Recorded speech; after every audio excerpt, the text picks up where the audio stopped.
आजाद कश्मीर कानून साज असेंबली के 2 हलकों में पोलिंग का वक्त खत्म। वोटिंग की गिनती शुरू कर दी गई।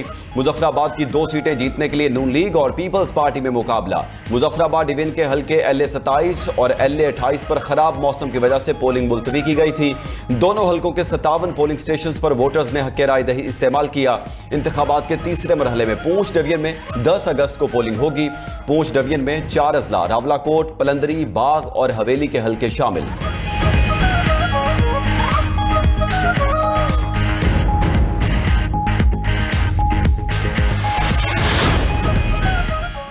पीपल्स पार्टी ने एक बार फिर इंतखाबी बेज़ाब्तियों का इल्जाम लगा दिया। नायब सदर पीपल्स पार्टी सेनेटर शरी रहमान कहती हैं, LA 27 में पोलिंग अमला बैलेट पेपर समेत नून लीग के हामी के घर से पकड़ा गया। इंतखाबी अमले के निजी घर में मौजूदगी और बैलेट पेपर्स पर ठप्पों के इतलात इंतहाई तशवीशनाक हैं। धांधली की वीडियोस बतौर सबूत इलेक्शन कमीशन हुकाम के हवाले कर दी हैं। पलवशा खान बोली कि धांधली की वीडियोस पर खामोशी इलेक्शन कमीशन की साख को नुकसान पहुंचा रही है।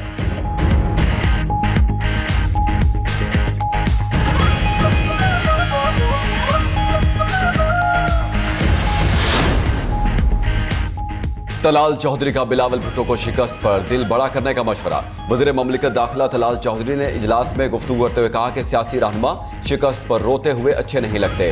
कश्मीरियों ने काम और कारकर्दगी को वोट दिया। वज़ीर इत्तलात पंजाब अज़मा बुखारी का पीपल्स पार्टी और सिंध हुकूमत पर तंज। निजी टीवी के ड्रामे का सीन शेयर करते हुए कहा कि कराची की तरक्की और ट्रांसपोर्ट की मशहूरी तो अब ड्रामों में तफरीह के लिए इस्तेमाल हो रही है।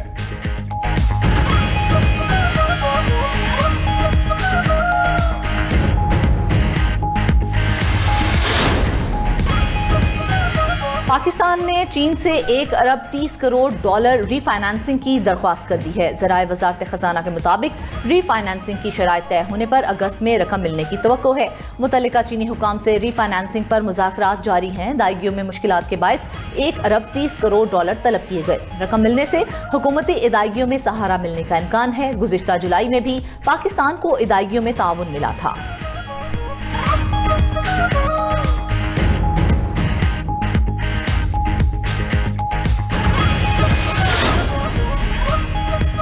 पाकिस्तान और ईरान का बाहमी तिजारत 10 अरब डॉलर तक ले जाने का अज़्म। इस्लामाबाद में पाक ईरान मुश्तरका तिजारती कमेटी का 10वां इजलास। तकरीब से खिताब में वज़ीर तिजारत जाम कमाल ने कहा कि हुकूमत ने कारोबारी सरगर्मियों को आसान बना दिया। तिजारत के फ़रोग के लिए साजगार माहौल दिया जा रहा है। इस मौका पर ईरानी वज़ीर तिजारत मोहम्मद अताबिक ने कहा कि हम तिजारत के नए दौर में दाखिल हो रहे हैं। 2 तरफ़ा तिजारत को नई बुलंदियों तक ले जाने के लिए पुरअज़्म हैं।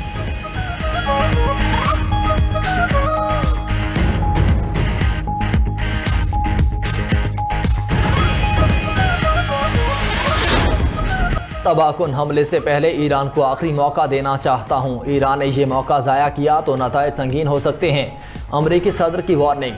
वाइट हाउस में मीडिया से गुफ्तगू में कहा कि गुज़श्ता रात ईरान पर बड़े हमले के लिए थे।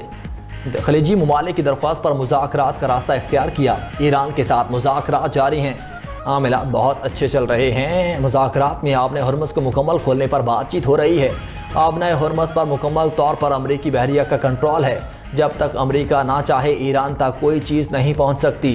ईरान के पास मुआहिदा करने या मुकम्मल पसपाई के बगैर कोई रास्ता नहीं।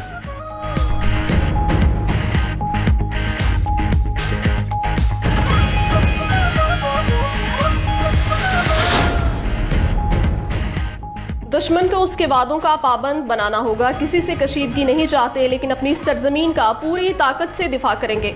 ईरानी सदर मसूद पज़ेश्कियान का कहना है कि हमारी कोशिश होगी अमेरिका मफाहमती याददाश्त पर अमल करे। मफाहमती याददाश्त सुप्रीम नेशनल सिक्योरिटी काउंसिल के इज्तिमाई फैसले का नतीजा है। ये मफाहमती याददाश्त मुस्तकबिल में हमारी खारजा पॉलिसी का मरकजी महवर रहेगी। किसी सूरत कशीदगी का दायरा बढ़ाने के हक में नहीं। ईरान अमन चाहता है, लेकिन अपने दिफा पर कोई समझौता नहीं होगा।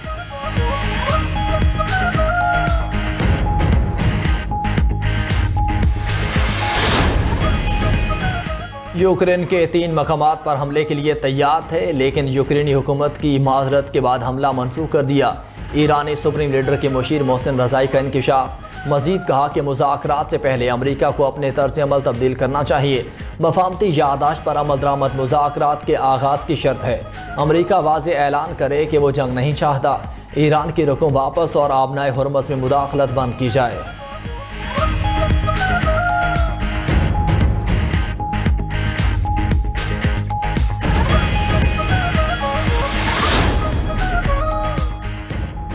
वज़ीर ख़ारजा इसहाक डार और ईरानी हम मनसब अब्बास अरागची का राब्ता। इसहाक डार ने अब्बास अरागची को दौरे पाकिस्तान की दावत दी।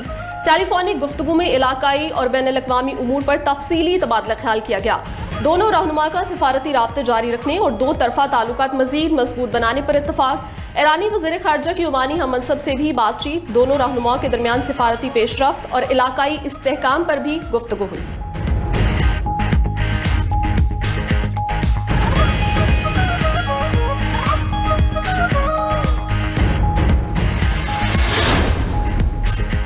शिमाली कुवैत में ज़ोरदार धमाकों की आवाज़ें सुनी गईं। ईरानी मीडिया के मुताबिक कुवैत में धमाकों के बाद आग भड़क उठी। कुवैत में मौजूद अमरीकी फ़ौजी अड्डा बराह रास्त मुतासिर हुआ। न्यूज़ एजेंसी के मुताबिक आग मुबैना तौर पर ईरानी शाहिद ड्रोन के हमले की वजह से लगी। ताहम हमले की जिम्मेदारी किसी ने कबूल नहीं की। दूसरी तरफ ओमान के साहिल के करीब बहरी जहाज़ पर हमला हुआ। वाक़या ओमान के इलाके खसब के शिमाल मशरिक में पेश आया। बरतानवी मैरीटाइम ट्रेड ऑपरेशंस के मुताबिक बहरी जहाज़ को प्रोजेक्टाइल से निशाना बनाया गया।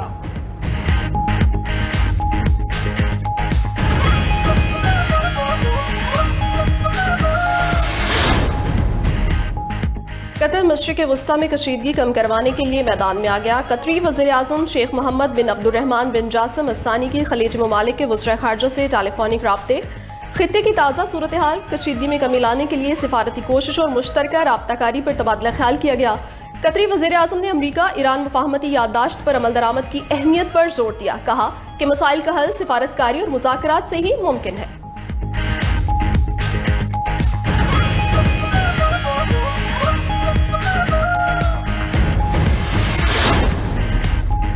बाबुल मंदब और आबनाए हुरमज़ में बहरी ट्रैफिक में नुमाया कमी। बाबुल मंदब और आबनाए हुरमज़ से बहरी जहाज़ों की आमदरफ्त इंतहाई कम हो गई। मैरीटाइम ट्रैफिक मॉनिटर के आदाद शुमार के मुताबिक गुज़श्ता रोज़ बाबुल मंदब से सिर्फ 20 और आबनाए हुरमज़ से महज 6 तिजारती जहाज़ गुजरे। जंग से पहले यहाँ रोज़ाना सैकड़ों जहाज़ गुजरते थे। इराक़ी वज़ीर तेल बासिम मोहम्मद खुदैर का कहना है कि आबनाए हुरमज़ से तेल बरदार जहाज़ों की बाहिफाजत और बिला ताअतुर आमदरफ्त के लिए ईरान के साथ अहम मुज़ाकरात हो रहे हैं। उम्मीद है कि आइंदा चंद दिनों में अहम मुआहिदा तय पा जाएगा।